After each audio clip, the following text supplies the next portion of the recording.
Voix de l'Afrique libre, ce programme de Dean Lewis en direct sur Écho de la diaspora africaine de France. Aujourd'hui, nous parlons de la vente des terres du Congo-Brazzaville par M. Denis Sassou Nguesso au gouvernement rwandais, mieux à M. Paul Kagame du Rwanda. La vente des terres du Congo au Rwandais suscite une vive controverse mettant en lumière des questions cruciales sur sa légalité, ses implications politiques, stratégiques et diplomatiques, ainsi que les préoccupations sécuritaires des Congolais. Pour en parler, j'ai sur ce plateau les amis du Mouvement pour Agir, le MPA, qui revendique, qui se bat depuis 8 ans pour la libération sans condition du général Jean-Marie Michel Mokoko. La suite de ce journal dans quelques instants. Je l'ai dit dans les titres, la situation des terres congolaises est éventuellement vendues au Rwanda. Nous parlons également de Jean-Marie Michel Mokoko lui-même, de Jolie, la conseillère du président de la République, M. Denis Sassou Nguesso, et dont la présence au gouvernement suscite des vagues dans l'opinion, donc aussi bien au Congo-Brazzaville que dans la diaspora. Alors, salut à vous, messieurs. Je commence par monsieur Benoît Youlou. Salut. Bonjour, mon cher Lewis. C'est un Et à plaisir de se vous. retrouver sur le plateau. Ah, merci. Voilà. Et à vous, Robert Adouki. Bonjour, Monsieur Jean Lewis. Merci pour votre invitation. Alors, monsieur Jean-Paul Ibenga, qui nous revient, je vois, très en forme pour ce direct. Merci, Monsieur Jean Lewis. Heureux de me retrouver avec vous pour cette prestation. Voilà une question qui défraie la chronique dans la presse congolaise et même étrangère. Nous allons aujourd'hui revisiter cette problématique des terres vendues au Rwanda par le gouvernement congolais à travers son ministre délégué, je crois, Monsieur Christelle Denis Sassou Nguesso, accord signé avec le Rwanda. Nous parlons aujourd'hui de la légalité d'abord de cette transaction avec vous, Robert Adouki. Doit-on dire que cette transaction est une transaction légale, puisque des actes ont été signés entre le gouvernement congolais et celui du Rwanda? Merci pour cette première question qui est essentielle et fondamentale parce que beaucoup d'encre est en train de couler sous les ponts concernant cette vente des terres. Alors, il est de rappeler ici que des accords de partenariat entre pays, ça existe. Et ces accords sont régis par des principes, des règles, des règlements, des lois. OK? Alors, ce que nous constatons au Congo, pour ne pas rentrer dans un débat technique, juridique, c'est que à chaque fois que le Congo signe des accords avec des partenaires étrangers ou extérieurs, les intérêts du Congo, du peuple congolais doivent être préservés. Or, que constatons-nous? Il y a une vente des terres qui a été faite. Alors, certaines informations sont apparues dans les médias, d'autres sont apparues par le biais des différents responsables. Nous ont annoncé des informations deux fois contradictoires. Et ce que nous regrettons dans tout ça, c'est qu'il n'y a eu aucun débat au sein de notre assemblée, pour ne pas dire cette assemblée de députés godillots que nous ne reconnaissons pas. Nous tenons à le signaler ici, mais rien n'a été fait dans les règles de l'art. Donc, on pourra développer plus amplement la question.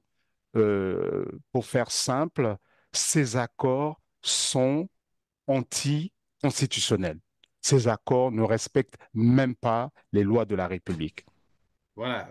Est-ce qu'on peut déjà enfoncer le clou, M. Ibenga, pour dire finalement que ces accords, doit-on maintenant parler d'illégalité, hein, puisque il vient de parler des accords qui n'ont pas été entérinés par le Parlement du Congo-Brazzaville, dans le cas d'espèce, bien sûr. Merci Jean Lewis. Ce que venait de relever mon frère Robert Adouki, c'est beaucoup plus le fait que ces accords semblent ne pas avoir préservé les intérêts du pays. Euh, que ce soit un ministre ou que ce soit le président de la République, c'est vrai, ces personnalités ont ce droit-là de signer des accords de partenariat euh, quand l'occasion le leur permet. Mais pour cette fois-ci, euh, soyons sérieux et soyons précis. Ces accords n'ont même pas été débattus au niveau du gouvernement. Parce que si nous tenons compte de notre Constitution, il y a un certain nombre d'articles qui montrent bien comment est-ce que les accords doivent être entérinés par la suite. C'est-à-dire que si un ministre effectue un voyage quelconque ou trouve l'occasion de s'accorder avec un partenaire, mais il doit suivre une certaine réglementation qui s'impose à lui par rapport à notre Constitution. Et là, nous voyons que malheureusement, dans ces accords qui relèvent de soit la vente ou un bail ou une cession d'une partie du territoire du Congo, c'est vrai que rien n'a été suivi et nous allons le démontrer tout à l'heure. Je crois que mon frère Benoît est encore beaucoup plus outillé dans ce sens. Nous le montrerons dans nos échanges. Donnez-nous un tout petit peu de temps. Voilà ce que je peux dire comme propos introductif.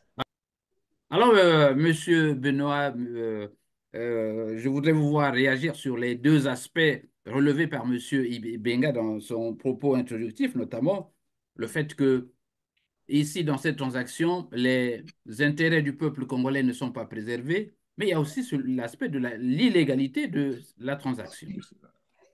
Alors, mes chers amis, vous savez, la pratique de la politique congolaise démontre à suffisance que dès l'instant où nous avons une situation, on n'applique pas les principes.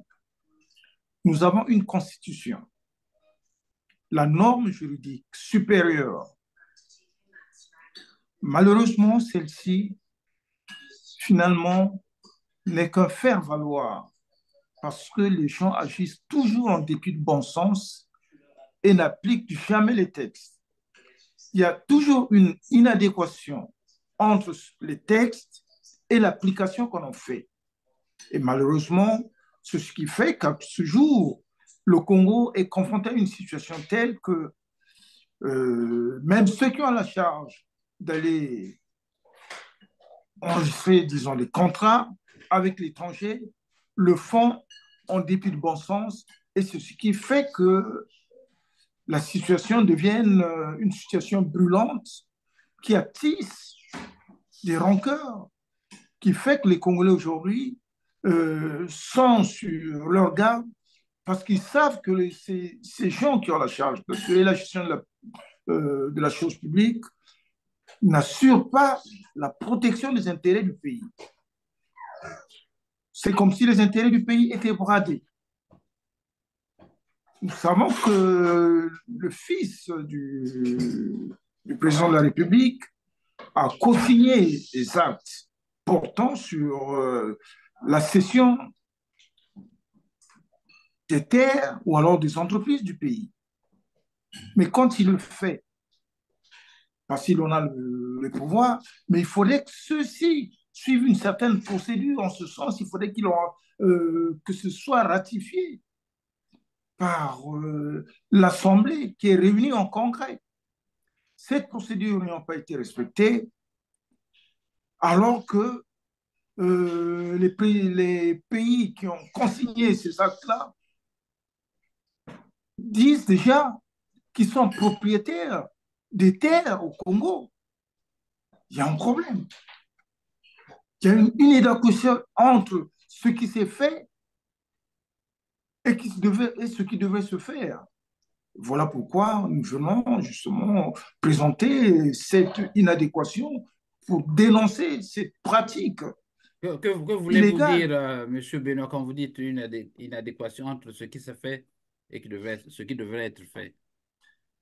Parce que Alors, oui, la allez-y. procédure normale veut que le président, suivant les dispositions d'ailleurs de notre Constitution, Oui. le président, si je me réfère donc, à tout ce qui se fait de mieux, tout acte, tout accord, toute convention, tout arrangement administratif ou tout autre fait qui a pour conséquence de priver la nation de tout parti de ses propres moyens d'existence tirés de ses ressources naturelles ou de ses richesses est considéré comme crime de pillage et puni par la loi.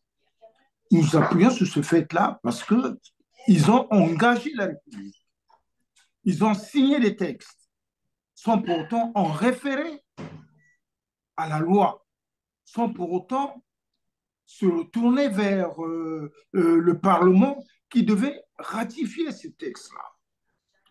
Et à ce jour, nous sommes comme dans une situation d'errance, de déshérence, comme de chiens divagation, et le peuple, étant au courant de cette situation, se lève pour dénoncer. Et nous, MPA, nous dénonçons cet état de fait. Nous dénonçons ces pratiques-là. Parce que nous considérons que ces pratiques sont illégales. Ces pratiques privent le citoyen congolais de ses droits. Le président a le droit d'aller signer. Le président a le droit d'aller ratifier. Mais la ratification doit être par la suite entérinée par le Parlement, c'est-à-dire les deux chambres, l'Assemblée et le Sénat, réunis en congrès. En ce moment-là, ça vaut force de loi et force probante. Mais malheureusement, cette démarche n'a pas été amorcée. Voilà qu'on apprend par les médias de la République du Rwanda, comme quoi le Rwanda a fait une acquisition de 980 km² de superficie. Entrepreneurs et autres membres du secteur privé du Rwanda ont visité récemment les terres que le Congo-Brazzaville a offertes au Rwanda, des terres plus grandes que la ville de Kigali pour être exploitées. Après cette visite, ils ont décidé d'en faire un bon usage en investissant dans des activités agricoles qui incluent l'élevage en prenant note de la fertilité de ces terres. Patrick Kenny nous en fait le point. Entre le 4 et le 8 mars de cette année, certains membres du secteur privé du Rwanda ont visité le Congo-Brazzaville et ont découvert les deux terrains qui appartiennent désormais au Rwanda avec une superficie combinée de 980 km². Nous voulons être le premier à commencer à faire des affaires au Congo-Brazzaville en tant qu'entreprise Sinagera et nous croyons que nous pouvons y cultiver et transformer du piment pour pouvoir vendre dans la région et profiter des ports pour l'exportation à tel point que nous pourrons envoyer ces piments vers le Rwanda.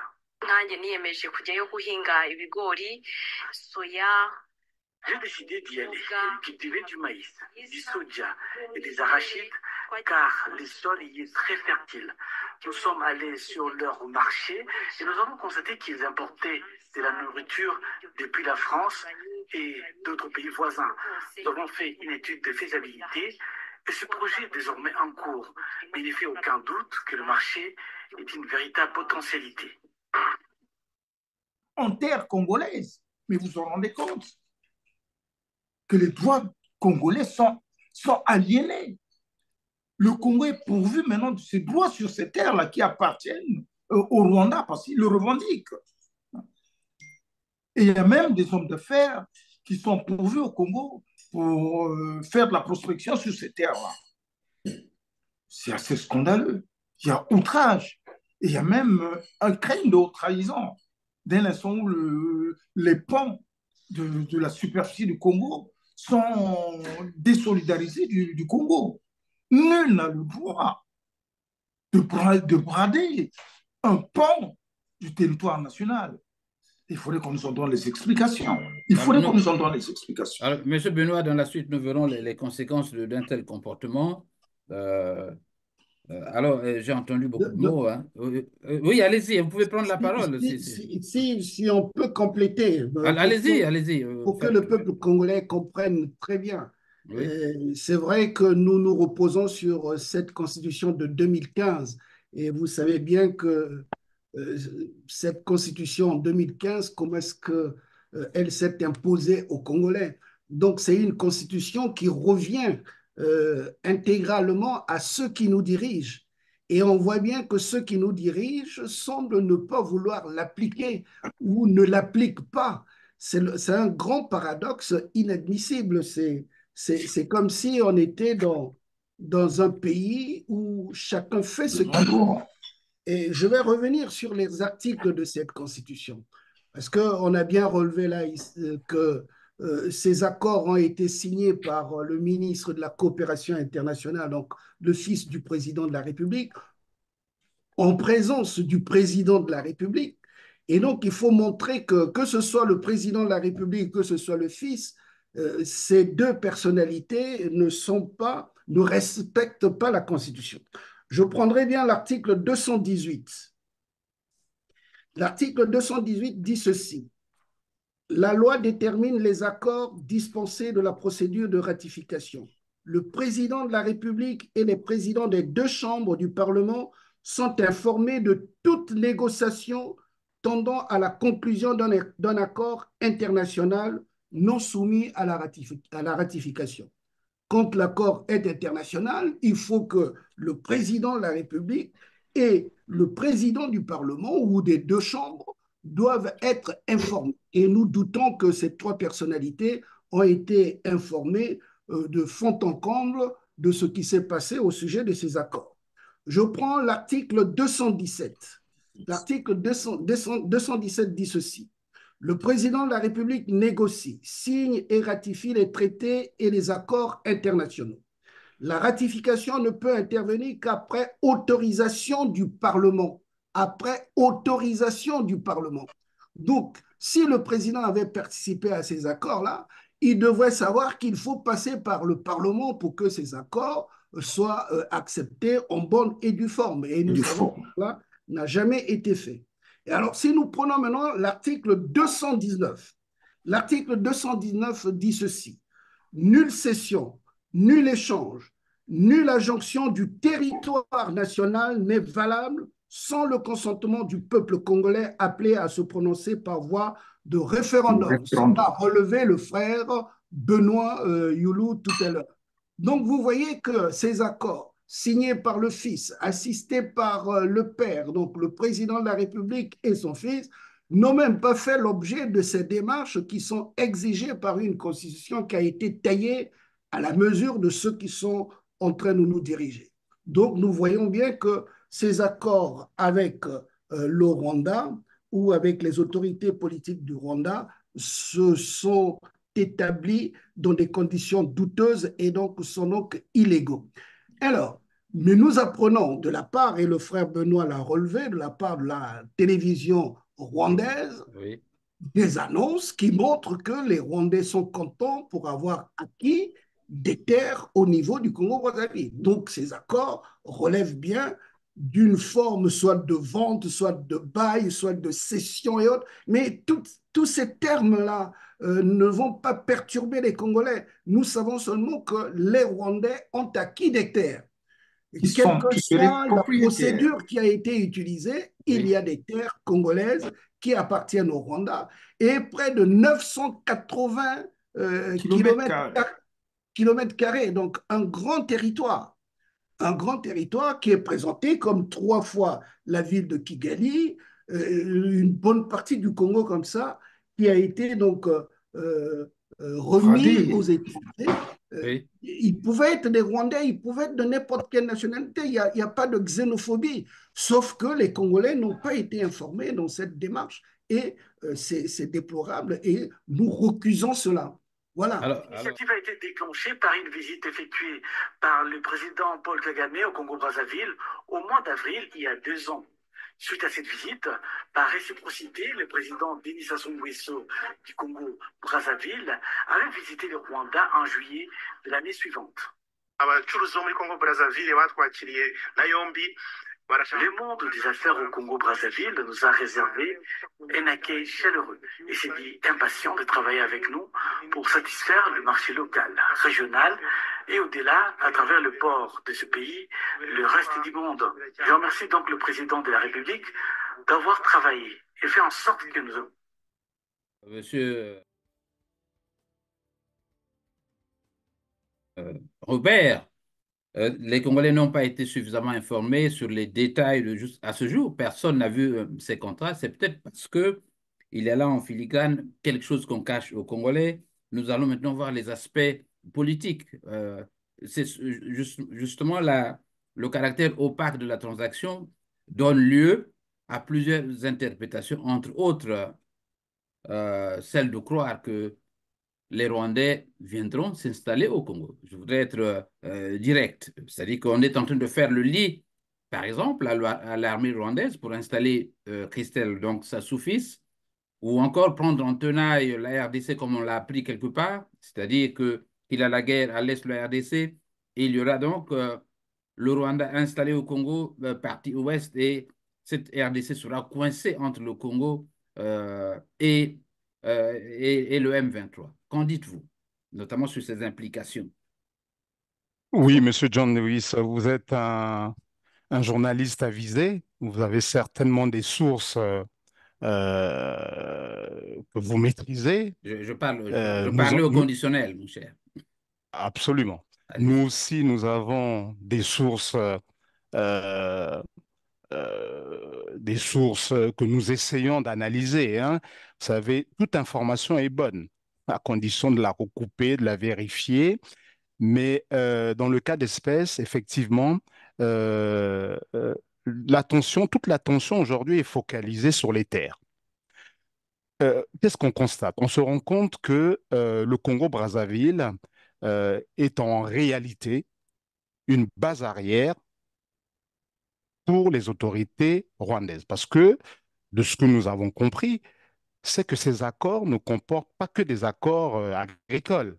Il y a également des accords miniers et il y a certainement un volet militaire qui existe, mais comme c'est d'une opacité à s'en perdre et à ne pas savoir exactement ce que contiennent ces accords, on est un peu dans un flou artistique. Mais la situation régionale aujourd'hui laisse à désirer que oui, le Rwanda, effectivement, s'est installé avec, bien sûr, l'autorisation, hein, des autorités congolaises au Congo pour pratiquer effectivement en avant, a mis en avant, je dirais, cette agriculture intensive qu'ils vont impliquer, mais en sourdine, il y a, je dirais, un calendrier caché. Et ce calendrier nous met dans une insécurité vis-à-vis d'un peuple ami, voisin, qui est la RDC, avec qui nous avons quand même des relations séculaires qui datent depuis, je dirais, la nuit des temps. Et aujourd'hui, le Rwanda, entre guillemets, va s'installer chez nous et peut mener des opérations subversives et on ne sait pas dans quelle situation on pourrait se retrouver. Donc, effectivement, il faut qu'on soit lucide, il faut qu'on continue de dénoncer, il faut qu'on continue de sensibiliser le peuple congolais que ce qui nous guette peut être encore plus grave et avoir des conséquences sur notre avenir. Je voudrais vous voir être plus spécifique quand vous dites ce qui peut nous arriver du point de vue de la sécurité intérieure. Parce que là, Monsieur Adouki, excusez-moi, Monsieur Benga a évoqué les aspects de souveraineté qui ont été violés parce qu'il a lu le texte de la Constitution. Alors, dans quelle mesure ça va nous mettre dans une certaine instabilité pour ceux qui vous écoutent, pour leur gouvernement? Vous pouvez évoquer des cas de figure, hein, peut-être au conditionnel. Non, Je non, peux je suis répondre. toujours sur Robert. Ah, ok. Bah, écoutez, la guerre qui sévit actuellement en RDC a des implications directes dans la sous-région, hein, au niveau du Congo-Brazzaville. Et le Congo pourrait se retrouver aujourd'hui embourbé dans cette guerre qui n'est pas la nôtre. Donc, le Rwanda a tout intérêt aujourd'hui, puisque cet axe a été, je dirais, plus ou moins verrouillé, l'Est a été verrouillé, bah, c'est un repli stratégique au niveau du Congo. pour mieux, entre guillemets, prendre en tenaille la République démocratique du Congo. Donc, il y a des implications militaires aujourd'hui dont nous n'avons pas la maîtrise, parce que la réalité de ces accords dont que nous parlons, euh, ces agriculteurs, aujourd'hui, sont des hommes et des femmes, certainement, qui ont plusieurs casquettes. Le Oui, matin, on a la houe et la machette pour débroussailler, et le oui, soir, on a la Kalachnikov, hein, et le béret et les Rangers pour attaquer. oui. Voilà ce qui nous guette. Et pour aller encore plus loin, si le pouvoir actuel de Brazzaville se sert de ses supplétifs rwandais comme renfort pour positionner le fils du président, puisque c'est une dynastie qui nous guette également au niveau du Congo-Brazzaville, bah, c'est tout bénef. On est dans un accord, je dirais, tacite entre deux bandes de voyous avec des comportements mafieux qui s'entendent. Voilà, je te donne ceci, tu me donnes cela. Si j'ai un problème, tu viendras à mon secours. Et puis au final, c'est du gagnant-gagnant et on avance. Mais ça, le peuple congolais ne l'entend pas de cette oreille. Voilà, merci, cher ami. Doyen Ibenga, vous aviez quelque chose, hein. On voit là déjà, attendez, que le peuple congolais est non seulement jeté en pâture, mais il y a aussi le bradage, donc tout, il y a tout là-dedans, hein, avec cette souveraineté que nous allons progressivement perdre. Parce que vous avez lu des textes de la Constitution qui montrent qu'effectivement, la Constitution a été violée par ceux qui nous dirigent.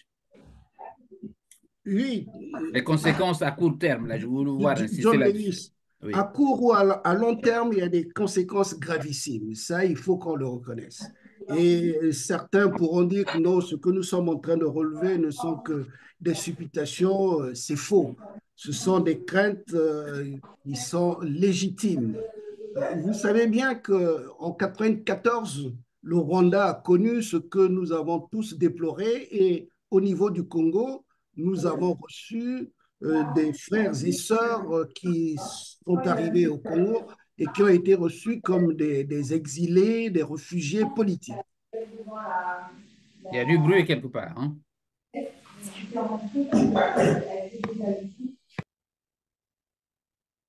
Allez-y. Donc voilà, nous avons reçu des frères et sœurs rwandais qui sont arrivés au Congo, exilés politiques, et de l'ethnie Hutu.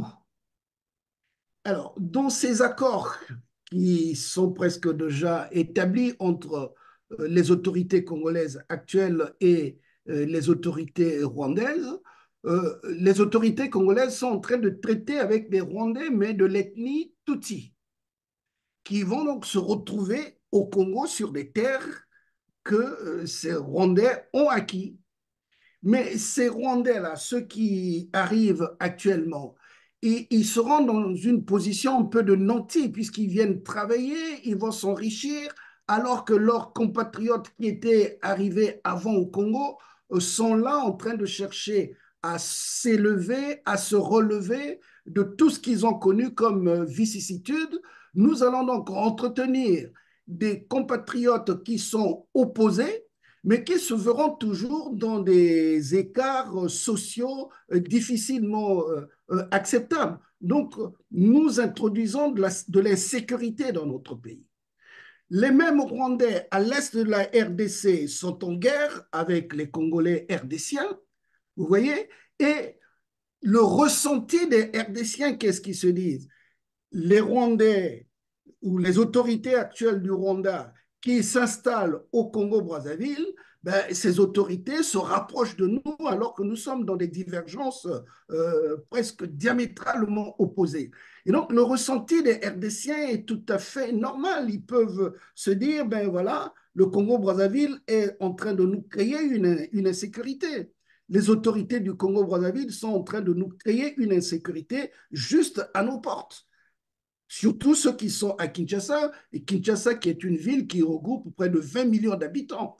Donc, vous voyez, au niveau de l'Afrique centrale, on est comme ça, les autorités politiques actuelles du Congo-Brazzaville sont en train de créer une situation délétère, une situation d'insécurité au niveau de l'Afrique centrale, mais qui est inadmissible. Inadmissible. Et ça, il faut le relever. Il faut que la classe politique congolaise, dans la classe politique congolaise, il y ait des leaders qui relèvent cela, qui montrent que les autorités actuelles sont en train de jouer avec le feu. Ce n'est pas normal, ce n'est pas bon. Le présent et l'avenir du Congo-Brazzaville seront hypothéqués. Nous allons rentrer dans une espèce de tourbillon comme ça, d'insécurité qui va nous emporter, on ne sait dans quelle direction. Vous voyez? Donc, il faut vraiment dénoncer ces accords et montrer tout haut que les Congolais n'acceptent pas cela. Voilà, nous reviendrons là-dessus, mais Benoît Youlou, oui. On voit déjà qu'on chemine vers un certain chaos, hein, déjà. Est-ce que vous enfoncez le clou de ce qu'il vient de dire? Mais bien sûr, vous savez, la grande inquiétude est telle qu'en 1945, les Nations Unies avaient pris des dispositions pour loger un peuple en péril suite à la Shoah. On envoyait les Juifs occuper les terres de la Palestine. Et les deux peuples ont cohabité. Nous savons quelles sont les conséquences que nous vivons à ce jour. Aujourd'hui, nous assistons à un drame tel que il y a des migrants qui sont en exil en Grande-Bretagne. Et il y a des conventions qui ont été signées en Grande-Bretagne avec le Rwanda, qui est le pays le plus petit du continent africain. Et ce pays-là a ouvert les portes pour recevoir ces migrants. Ces migrants qui vont arriver en Afrique centrale, sur un territoire le plus petit de l'Afrique. Qu'est-ce qui va se passer par la suite? Il est à craindre que nous ayons des situations telles que demain, on se retrouve dans une situation comme celle qui se joue en Palestine. Et outre cela, nous savons que le peuple rwandais est un peuple, pour ne pas dire sanguinaire, et ils occupent actuellement le Congo. Et il s'avère que ce peuple est en conflit avec la République démocratique du Congo, qui se sent menacée, qui se sent encerclée pour la simple raison. À l'Est, il y a des tensions permanentes qui sont liées au fait de la présence des troupes rwandaises. Et aujourd'hui, le Congo entend signer des contrats, des traités de défense avec le Rwanda. Mais s'il arrivait que le peuple de la République démocratique du Congo se décide pour repousser ses adversaires, viennent jusqu'au Congo-Brazzaville, sommes-nous en droit de nous défendre? Serons-nous capables d'apporter une riposte conséquente? Mais il ne s'agit même pas de riposter, puisque nous savons que le Congo démocratique et le Congo-Brazzaville sont des pays frères. Moi, j'ai toujours considéré ce pays comme étant, disons, les jumeaux Romus et Romulus, qui s'allaitent du sein d'une même mère, le fleuve Congo, la nation congolaise. Dans le temps, le royaume du Congo, c'était le même peuple. Alors, aujourd'hui, on ne va pas quand même créer des conditions qui seraient susceptibles de déstabiliser l'Afrique centrale, déjà qu'il est à l'est de la République démocratique du Congo, pour en arriver à une guerre que nous serons incapables de maîtriser. Parce que d'une part, il y aurait la présence des migrants qui pourront malheureusement, pris en étau, se transformer en mercenaires. Il suffira qu'on les arme pour que ceux-ci, effectivement, défendent les intérêts du Rwanda, parce que ce serait pour eux une terre d'asile. Mais qu'en adviendra-t-il pour l'Afrique centrale? Avons-nous pensé à tout ça? Avons-nous pensé à tout ceci? Il y a quand même une expérience qui est là. La situation de Gaza nous interpelle. Mais outre cela, les gens qui arrivent, ils sont sur une superficie qui ne leur permet pas de développer l'agriculture. Ils vont développer l'agriculture au Congo. À la rigueur, on dirait que ce serait une très bonne chose. Mais que deviendraient les paysans congolais? Avons-nous pensé à ce peuple qui serait spolié, qui serait finalement moins nanti comparativement à ceux qui arrivent avec tous les moyens de la République? Parce qu'ils arrivent finalement en conquérant. Ils vont acquérir ils ont déjà à leur disposition 980 km². Mais que deviendront nos populations? Avons-nous, ne fût-ce que juridiquement parlant, cherché à indemniser ceux qu'on a expropriés? Est-ce qu'il y a des dispositions qui ont été prises pour les particuliers suite à une expropriation pour cause d'utilité publique? On se demande d'ailleurs si ces procédures ont été engagées. Parce que quand il y a une expropriation d'utilité publique, l'État indemnise les gens qui sont expropriés. Avons-nous fait ça? Ça, c'est dans le domaine privé. Maintenant, dans le domaine public, s'il arrivait que ce soit des terres de l'État congolais, mais enfin, nous avons souligné tout à l'heure que quand il y a des conventions comme ça, le président ou alors le ministre assermenté se rabat au niveau du Parlement pour ratifier ces textes-là. Toute, toute cette procédure n'a jamais été mise en valeur. Et voilà, nous sommes confrontés à une situation telle que bientôt, au Congo, nous aurons une arrivée massive des, des Rwandais. Et qu'en adviendra-t-il pour demain? Parce que les gens, ils ne viennent pas pour s'installer pour un an, mais ils viennent pour 10 ans. Mais quand les gens viennent pour des longues années comme ça, c'est normal qu'il y ait des passages de culture. Mais les autochtones auront-ils des garanties? Vous ne pensez pas que les autochtones seront en position de faiblesse et au risque de créer d'autres situations de tension entre les autochtones et ceux qui arrivent, surtout en position de conquérant? Il faudrait que nous fassions très attention. Il faudrait battre le fer quand il est chaud. Et c'est en cela que nous disons, nous sommes panafricains, nous voulons une ouverture des peuples vers d'autres. Ça, c'est un fait réel. Mais tel que ça se passe, non. Les choses sont faites en dépit de bon sens. Il faudrait que nous fassions très attention. Il faudrait que les choses se fassent dans les règles de l'art. Et donc, nous dénonçons toutes ces machinations, nous dénonçons ces accords avec force et vigueur pour que les choses soient arrêtées, pour que ça s'arrête net, pour ne pas mettre le Congo dans une situation conflictuelle, tant interne qu'externe. Parce qu'en interne, il faut craindre que les Rwandais s'affrontent avec les Congolais sur place, parce que les Congolais, les autochtones, voudront défendre leurs intérêts. Mais d'autre part, la situation de la République démocratique en face ferait en sorte que légitimement, qui se disent, puisque le Congo-Brazzaville semble être en harmonie, en bon terme avec le Rwandais, et bien pour casser ce flanc ouest, que nous les attaquons. Vous voyez un peu cette situation-là?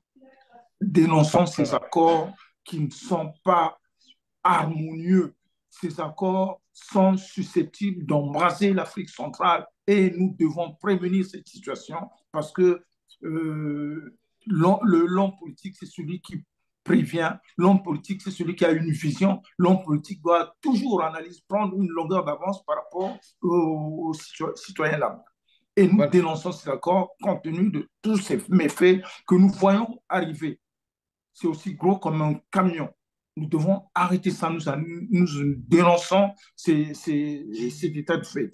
Et à savoir, même s'il arrivait que ce soit entériné par une ratification au niveau de l'Assemblée, mais nous savons que c'est une Assemblée godillot.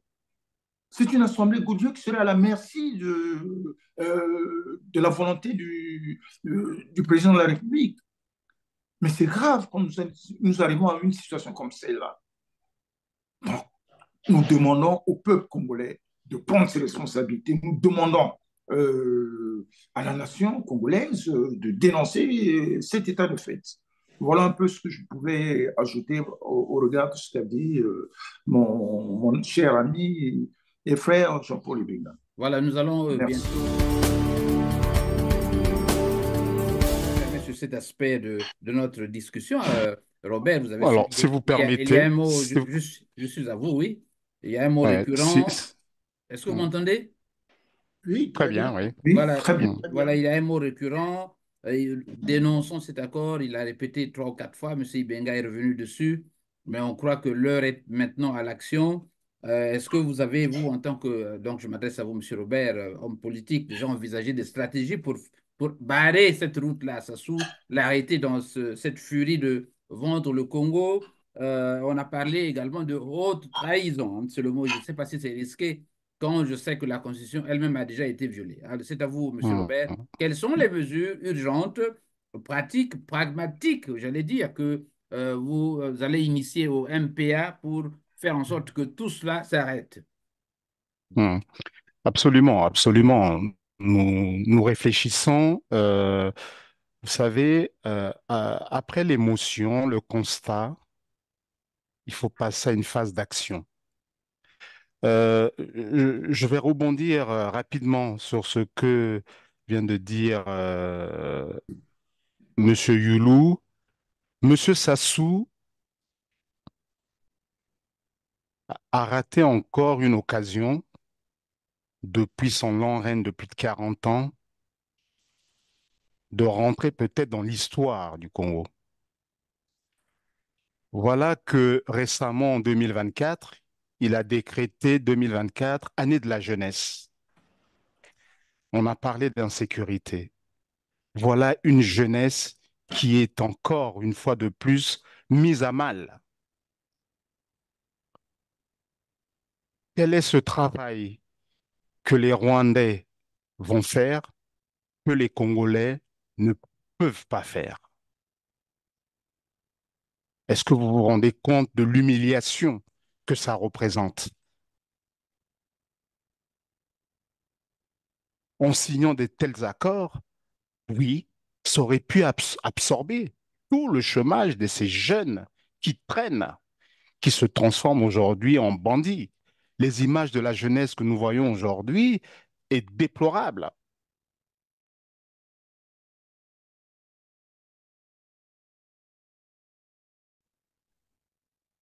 Et on nous brandit qu'aujourd'hui, ben, les Rwandais vont s'installer, ils vont travailler, et on ne sait pas euh, dans quelle mesure, dans quelles conditions.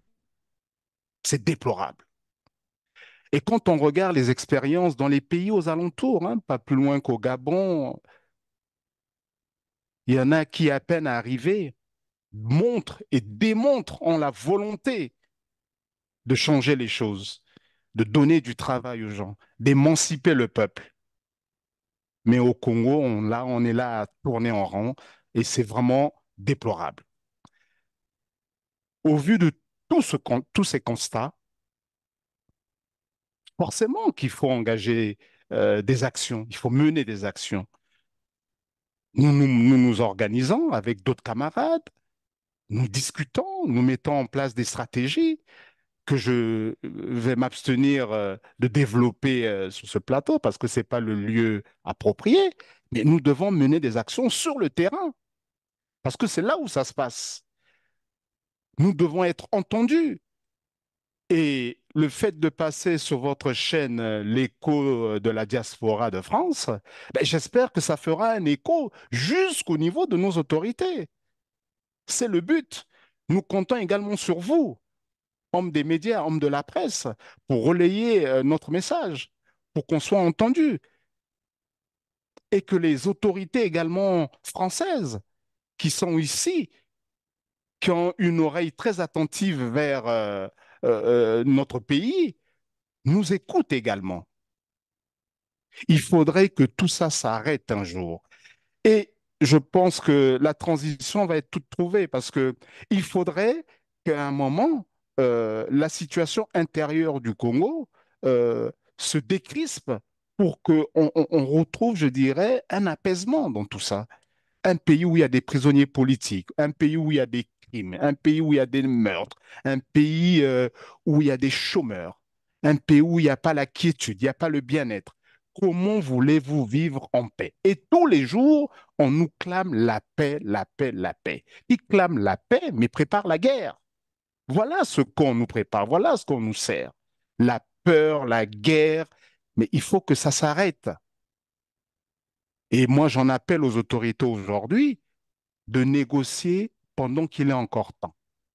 Voilà, merci à vous, monsieur Robert. Alors, monsieur Ibenga, est-ce que vous êtes impliqué concrètement dans les marches qui sont en train d'être organisées là-bas parce qu'il est prévu quelques marches? Est-ce que concrètement, vous avez des contacts avec les autres là-bas en France, pour vous impliquer Voilà. sur le terrain. Je sais, hein, Robert, que ça se passe au Congo, Oui, mais mais il faut qu'on vous voit sur le Robert terrain l'a en train de relevé. marcher. Robert venait de le relever. Vous êtes un journaliste qui s'intéresse à la Avisé et politique et à aguerri. d'autres Nagui. secteurs socio-économiques Oui, du pays. Donc, vous aviez été informé qu'on est impliqué, mais on est impliqué tous les jours. C'est pour la construction de notre pays. Euh, les prestations que nous faisons là vont dans le sens de la construction du pays, oui, vont dans le sens de De faire de l'éveil de telle sorte conscience. que les individus, puisqu'après tout, on croit en un être humain, l'être humain est perfectible, même ceux qui sont en train de diriger le Congo actuellement dans les bourdes, dans des erreurs, nous espérons, nous croyons qu'ils peuvent se perfectionner. Donc, ils peuvent écouter, ils peuvent se dire. Et puis, il n'y a pas de gêne à cela. Si effectivement le MPA se lève pour dénoncer, d'autres courants politiques aussi dénoncent, et nous le savons, il n'y a pas de raison que le pouvoir de Brazzaville ou les autorités de Brazzaville ne prennent pas leur courage pour dire nous retirons, nous n'appliquerons pas ces accords-là. On n'est pas obligé d'user des armes et autres pour créer un changement dans un pays. Et il ne faut pas croire aussi que nous devons arriver sur un plateau de télévision pour dire voilà, nous, dans notre façon de nous structurer ou de concevoir les choses, nous oui. prenons les armes demain. Mais pourquoi régler tous les problèmes politiques en usant des armes? Pourquoi? Il y a des pays qui ont déjà dépassé ce stade-là d'usage des armes. Parce qu'on est des êtres humains avec une certaine considération de ce que c'est que l'être humain, de la perte d'un être humain qui est une perte difficile à supporter. Donc on n'est pas obligé de passer par l'usage des armes. On se parle, on se comprend. Le pouvoir de Brazzaville doit prendre le courage de retirer ces accords, de les résilier, de ne pas les appliquer. De toutes les façons, Et puis M. oui, Ibenga, ces oui. accords ne font pas l'unanimité même dans le système. Est-ce que ça peut servir de coup Mais d'accélérateur, juste? Et c'est ce nous qu'on a appris. espérons que, que ces accords ne fassent pas l'unanimité. Et Mhm. voilà, peut-être que ceux qui le recusent, les recusent, peuvent dire, bon, autant mieux que le MPA, les autres courants politiques et autres continuent à dénoncer pour leur donner un peu plus de courage, pour faire comprendre à certains. Vous voyez, euh, euh, je ne veux pas trop souvent parler de l'école, hein, mais quand j'étais en seconde, à notre époque, par rapport à nos programmes d'enseignement, on avait euh, un auteur français, un philosophe français, François Rabelais. Il avait comme ça imaginé euh, une abbaye où il n'y avait pas de loi. C'était faites ce que voudra, faites ce que vous voulez. Et c'est presque le gouvernement, ce que montre le gouvernement congolais. C'est comme si chacun faisait ce qu'il voulait. On est ministre de la coopération internationale, on va aussi des accords, on ne regarde même pas la Constitution, alors qu'on est entouré Le de conseillers. fameux, le Le fameux président de laisser la aller, République également. laisser aller, laisser faire. Le gouvernement congolais, c'est l'abbaye de Thélème. Voilà le titre de la réflexion de François Rabelais et de François Rabelais. L'abbaye de Thélème, fais ce que voudra. Chacun fait ce qu'il veut. Il peut prendre l'argent de l'État, il dépense comme il veut, il n'est pas poursuivi. Un autre va signer des accords comme il veut, sans se référer à la loi fondamentale. Un autre encore pour... Voilà, c'est vraiment un désordre. Mais pour eux, ils croient que bon, ce désordre-là, ben, ça tourne. Et c'est ce que l'on relevait peut-être même dans la fin des années 70 au niveau du Congo. Et Bongate, toujours meilleur. Et donc, ils foncent comme ça. Et on leur dit non, qu'ils reprennent conscience. Un pays ne se gère pas de cette manière. Un pays qui regorge un grand nombre de sachants, comme le Congo-Brazzaville, ne peut pas être géré de cette manière-là.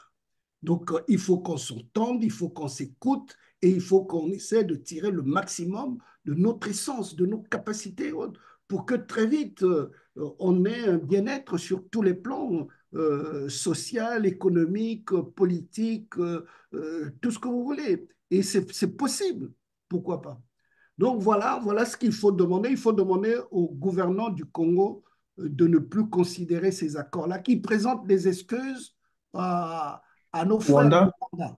Il faut qu'ils leur disent que bon, c'est vrai, À l'époque, on croyait avoir compris, mais là, excusez-nous, vous n'êtes pas les bienvenus au Congo actuellement sous cette forme-là. Les Rwandais sont au Congo, hein, ils vivent au Congo, hein, mais pas sous la forme que le gouvernement du Congo. Il y a Makome qui disait ironiquement, venez prendre votre argent maintenant que ce soit encore là.